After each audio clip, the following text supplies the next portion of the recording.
Баршаңызға сәлем қыздар. Қалдарыңыз қалай? Бүгін сіздермен осындай жұмсақ болып шығатын балды печенье жасаймыз. Яғни медовый печеньелер. Өте жұмсақ болып шығады, дәмі де өте керемет болып шығады.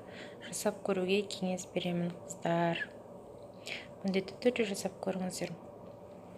Ол үшін бізге ұн, жұмыртқа, құбсытқыш, бал және сармай керек болады, ерітілген. Ең алдымен жұмыртқамызды ыдысқа саламыз.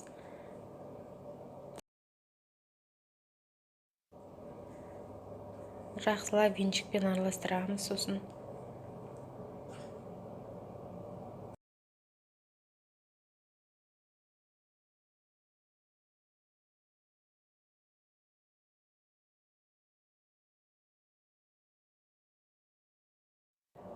содан кейін жақсылап еріп тұрған сармаймыз саламыз. Менде сармай тоңазытқышта тұрғандықтан мен оны микроволновкада ерітіп алдым. Үй температурасында, бөлме температурасында тұрған сармай болса өте жақсы болады.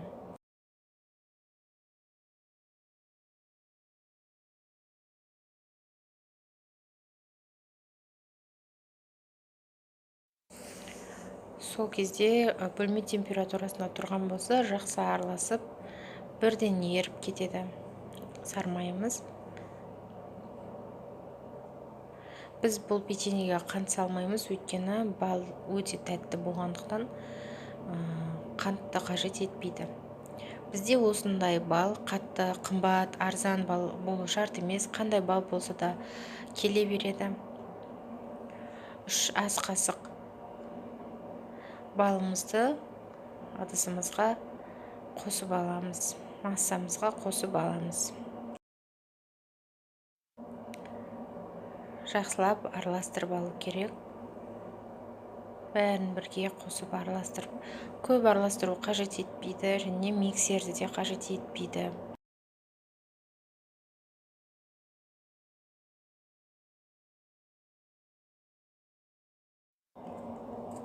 Енді ұнымызды салып бастаймыз. Ұнды міндетті түрде електен өткізіп салу керек.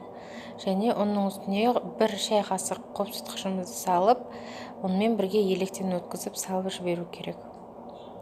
Бұл печеньенің артықшылығы ешқандай миксерлеп қажет емес, немесе отқа қойып, балды ерітіп, қыздырып, күйдіріп алу, қызартып алу да шарт емес.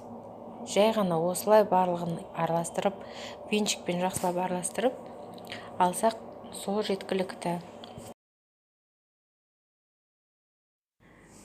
Қанша мөлшерде ұн салатынымызды описаниеге жазып кетемін.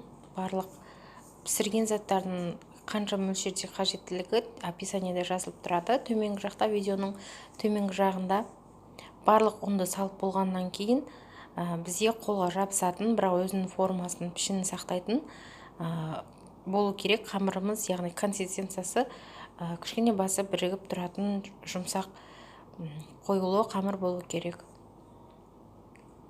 Барлығын араластырып болғаннан соң печеньенің қалыбына ұқсатып, дөңгелектеп пішінге келтіріп, противеньге қоямыз, және 170 градуста, 180 градуста 10-15 минут көлемінде пісіріп аламыз.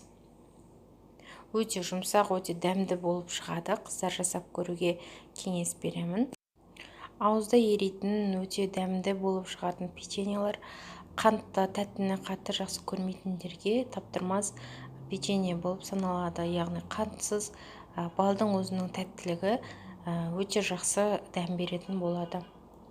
Видео ұнаған болса лайк басып, пікір қалдыруды ұмытпаңыздар.